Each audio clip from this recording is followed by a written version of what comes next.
ఓం శ్రీ మహాగణాధిపతే నమో నమః.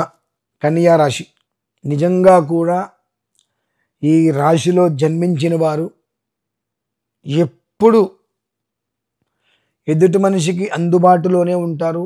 ఎంత స్థాయికి వెళ్ళినా పసిపిల్లలతో కూడా ఆడుకోవడానికి కూడా మనం అందుబాటులో ఉండాలన్న రీతిలోనే ఉంటారు.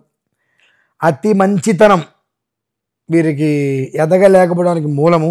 ఈ కన్యా రాశిలో జన్మించిన వారిలో ఎక్కువ మంది నీ అంతటి గొప్పవాడు లేదు అంటే చాలు నిజమే అని భావిస్తూ ఉంటారు. నా అంతటి గొప్పవాడు ప్రపంచంలో లేడన్నట్టుగానే భావించి వాళ్ళు చాలా గొప్పగా అనుకోని కింద పడిపోతూ ఉంటారు.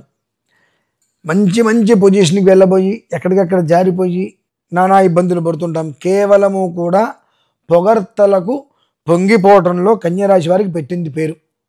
చాలా అంటే చాలా. ఎంత దెబ్బతిన్నా ఎంత దెబ్బ కొట్టినా నీ అంతటి వాళ్ళు లేడయ్యా అంటే మనం ఇదైపోతూ ఉంటాం. తస్మాత్ జాగ్రత్త. ఏమాత్రం అప్రమత్తంగా ఉన్నా కాలగర్భం కొన్ని సంవత్సరాలు వెనక్కి తీసుకెళ్ళిపోతుంది మనల్ని. మరలా అంటే మనం ఎంత కష్టపడి ఒక పొజిషన్కి వచ్చి ఒక గూడు కట్టుకుంటామో ఒక్క రాయి కదిలిస్తే మొత్తం గూడు మొత్తం పడిపోతుంది. మళ్ళీ మొదటి నుంచి అన్ని సంవత్సరాలు కష్టపడాలి. కొన్ని రోజులు చాలా జాగ్రత్తగా ఉంటూ అయిన దానికి కాని దానికి ఎవరి మీద ఆరాధపడవద్దు.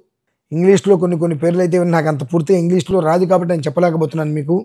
ఇంకొక వ్యక్తి మీద డిపెండ్, అదర్ పర్సన్ డిపెండ్ అంటే అట్లా అంటే ఇంకొక వ్యక్తి మీద డిపెండ్ అయ్యే ప్రయత్నం చేయవద్దు. కష్టమైన నష్టమైన మీకు ఒక ఆలోచన ఉంటుంది. ఆ ఆలోచననే మీరు ఆచరణలో పెట్టండి. ఎదుటి మనిషి చెప్పాడు కదా అని ముందుకు వెళ్దాం అనుకుంటే బొక్కబోర్లా కింద పడేటువంటి అవకాశాలు కన్యరాశి వారికి చాలా ఎక్కువ ఉన్నాయి. తస్మాత్ జాగ్రత్త. సాధ్యమైనంత వరకు కన్యారాశి వారు మహాలక్ష్మి అమ్మవారిని ఎంతగా మీరు పట్టుకోగలిగితే అంతగా ఆవిడ మిమ్మల్ని జారిపోనీయకుండా పట్టుకొని ఉంటుంది. అది మీరు ఏ రకంగా ఉంటారు ఎలా ఉంటారు అనేటువంటి విషయం మీరు ఆలోచించుకోండి. ఎంత జాగ్రత్తగా అడుగులో అడుగు వేసి ఉంటారో అంతటి ఒక మంచి స్థితి వస్తుంది. ఏమాత్రం తొందరపాటు చర్యలు కన్యరాశి వారికి తగదు. ఇది బాగా గుర్తుపెట్టుకోండి.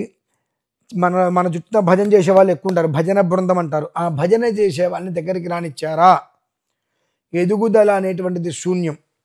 ఒక్కసారి అతి దగ్గర సమయంలో కన్యారాశి వారు ఎక్కువగా ప్రభుత్వ ఉద్యోగంలో చేసేవాళ్ళు ఉంటారు. పదవిలో అటు ఇటు మార్పులు చేర్పులు జరుగుతూ ఉంటాయి.